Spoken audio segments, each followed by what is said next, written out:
Shirashi Junta is a very quiet and ordinary high school boy. Almost no one notices him. His presence is so faint that people often don't even realize he's in the room. He has long accepted that he's destined to live as a background character.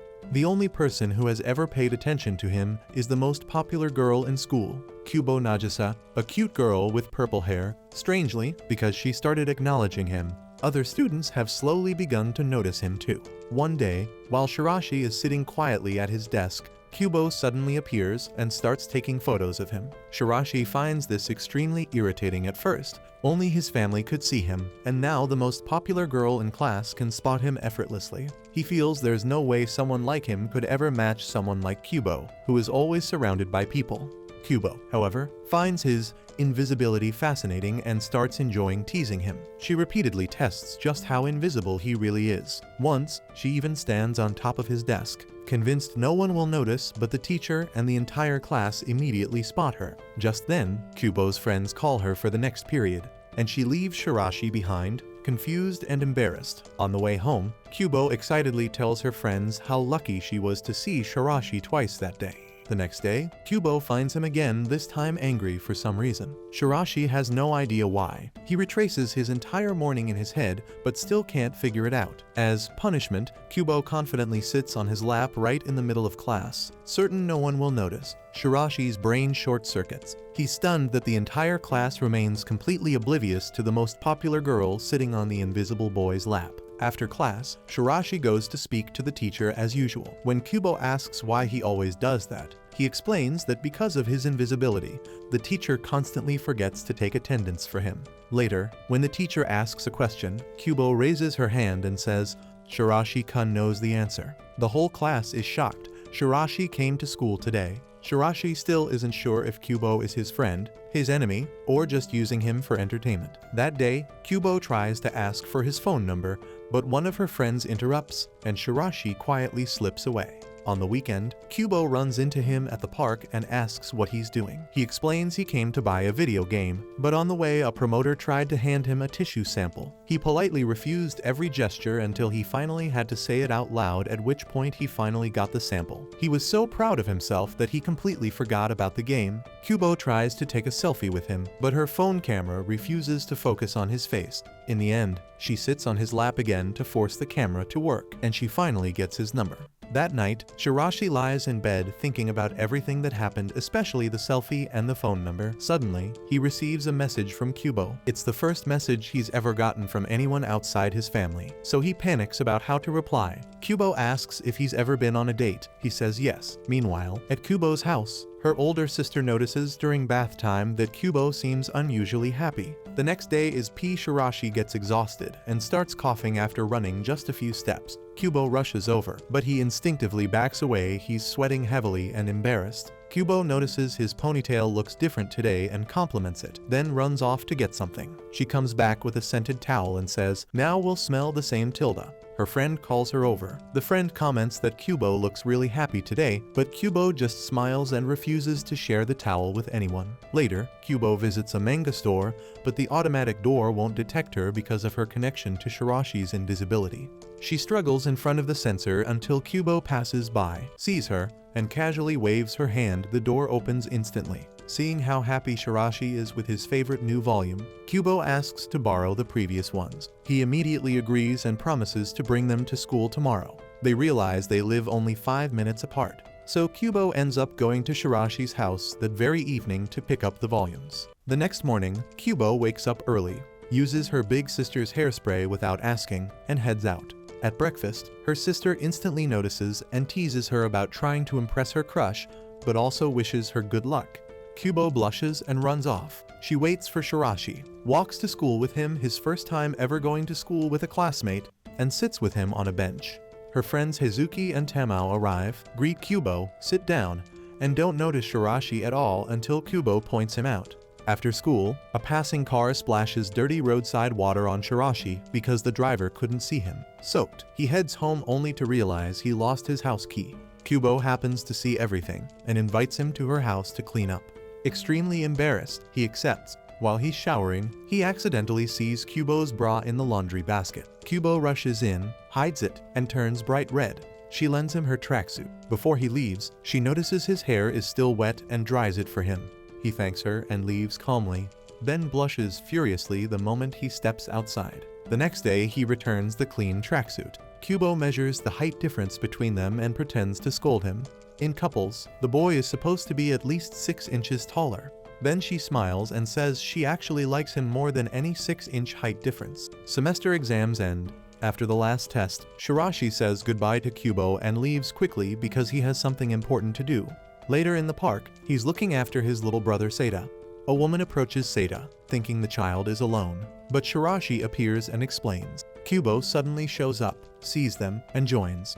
Seda wants the drink in Kubo's hand. He drinks first, then offers it to his big brother. Kubo realizes it would be an indirect kiss and understands why Shirashi is so shy. One cold evening, Shirashi goes to a faraway bookstore to buy a limited manga poster. Next to it is an adult magazine.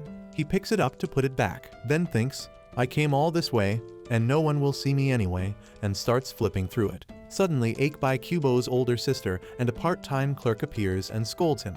That magazine is for adults only. Shirashi panics, claims he was just tidying up, buys the poster, and flees. He's shocked she could see him. As he leaves, he drops his school ID. Akeby picks it up and later shows it to Kubo. This boy from your school was reading a Gravure Idol magazine in the adult section. Kubo turns bright red and starts worrying about her own figure. The next day at school, while returning the ID, she jokingly asks if he prefers girls with big personalities. Then she grabs his hand and drags him away, laughing, because he had promised. Kubo calls him on Christmas Eve to go shopping together. When he arrives, she gives him a gift first, feeling bad for coming empty-handed. He tells her to wait 15 minutes and runs off, returning 45 minutes later, out of breath with gloves that perfectly match her coat. Kubo is touched, then mortified because her gift to him is a shiny yellow t-shirt that says, I am the main character in huge letters. A few days later, Shirashi is playing with Seda in the park, striking silly cartoon poses. Kubo secretly records the whole thing. The next day at school is weird. Shirashi accidentally wore mismatched socks, but of course no one notices. Kubo has also felt off since morning. After class, the teacher asks Kubo to pin a notice on the board. She asks Shirashi to hold her steady while she stands on a chair. He's terrified she'll see his socks and tease him forever, but she already knew. After she finishes, he glances down and finally notices she's wearing black tights today instead of her usual socks. Kubo grins and teases. You've been staring at my legs all morning. Do you like me that much? After school, Kubo says she's never bought convenience store cup coffee before and wants his help so she doesn't mess up. While they're there, she asks what he wants. He says a meat bun. Before leaving, she takes a big bite of his bun, just as he's wondering if he can still eat it after her bite. Two girls bump into him, and the bun falls to the ground. Valentine's Day arrives. Shirashi expects nothing in elementary school. Even the teacher forgot to give him chocolate because of his invisibility. But when he comes to his desk, there's a beautiful heart-shaped chocolate waiting. He checks 10 times to make sure he's not hallucinating and wonders if someone mistook his desk for someone else's, or maybe Kubo left it. Before he can ask, Kubo walks in and he panics and hides. In the end, he never asks. Meanwhile, Kubo finds an identical heart-shaped chocolate under her own desk. She smiles softly and says to herself, whoever made this put in a lot of effort. I hope Shirashi-kun teaches them gratitude properly someday. Shirashi remains confused about who could possibly have a secret crush on him. A day earlier, we saw that Kubo had decided to cook something, which she rarely does. When she cooks, she usually prepares very little and burns most of it.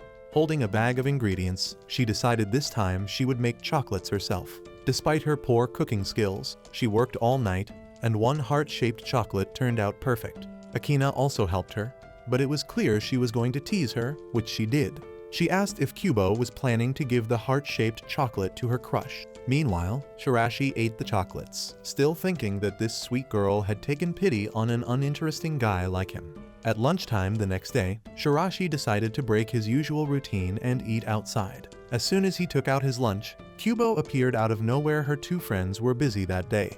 They sat down together, and Kubo suggested they share their lunches. She even tried to feed him with her own hands. At first, he pulled back, but when he offered her some of his food, Kubo ate it herself. She said that the next time they ate lunch together, she would make something special for him. Later, at a restaurant, Kubo's friend commented that she had been glowing lately. Tamao asked if she had a crush. Hearing this, Kubo calmed down and explained that she actually liked Shirashi's invisibility and enjoyed talking to him. Her friend immediately understood that she liked Shirashi, but Tamao asked why she would like such a boring, unathletic guy who didn't even look special. Kubo's mood changed completely. She told Tamao that Shirashi might seem ordinary on the outside, but she liked him deeply, and she didn't like it when someone spoke badly about him. Her friends instantly realized that Kubo had fallen in love for the first time. However, Kubo didn't admit it, wanting to figure out her own feelings and emotions first. The next day, Shirashi arrived at school early, as usual, thinking he would be the first one in class. But when he entered, he saw that Kubo had already been sitting there for a long time. Kubo put an earbud in Shirashi's ear and played a song for him, then sat on his desk.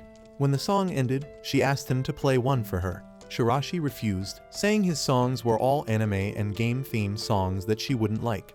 After listening to a few, Kubo realized how much he loved anime.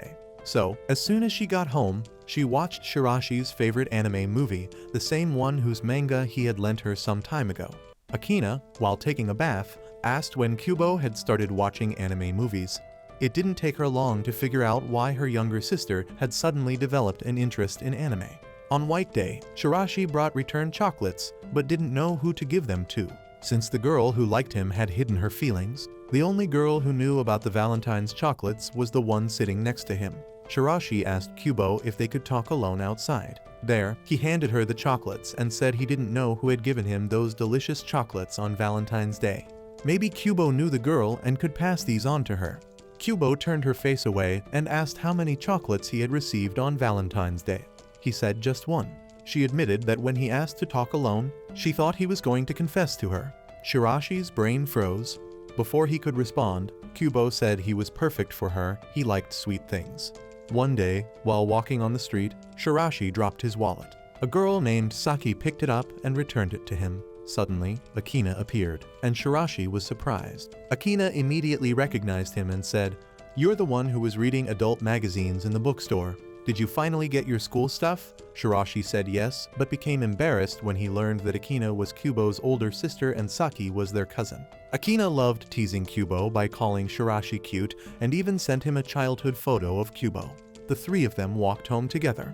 While looking at Kubo's photo, Shirashi thought there must be something in their family's DNA that made them all notice him. When Akina and Saki got home, Akina brought new material to tease Kubo with. She told her she had run into Shirashi on the way. Kubo got excited immediately. Akina asked when she was going to invite him over again.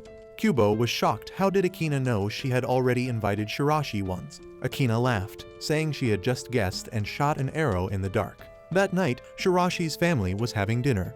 His mother warned him that if his exam scores were low, she would take away his games. The next day, Shirashi went to the library to study since many students were already studying in class. Out of nowhere, Kubo appeared and helped him with his questions. Shirashi thought she had come to tease him, but she taught him seriously and well. The following day, Shirashi stayed home with a fever the first time in years he had missed school. No one else noticed, but Kubo did and messaged him. At that moment, his sister Shida was in his room. She grabbed his phone and sent Kubo an "I miss you" emoji. Shirashi quickly clarified the misunderstanding, but Kubo was no less bold. She replied with, "I'm lonely without you," claiming Akina had sent it. After messaging, Kubo went home satisfied. The next day, Shirashi arrived late and decided to slip into second period. In the hallway, he ran into Kubo, who also had a slight fever. When she nearly fainted, he took her to the infirmary. The rest of the class was taking a quiz, leaving Shirashi's seat empty, so he went with her, worried she might fall and hurt herself. In the infirmary, Kubo held his hand until she fell asleep. For the first time, Shirashi felt like the main character of his own life. A few days later, while walking in the corridor, Kubo came up behind him and thanked him for helping her study. She had passed easily because of him.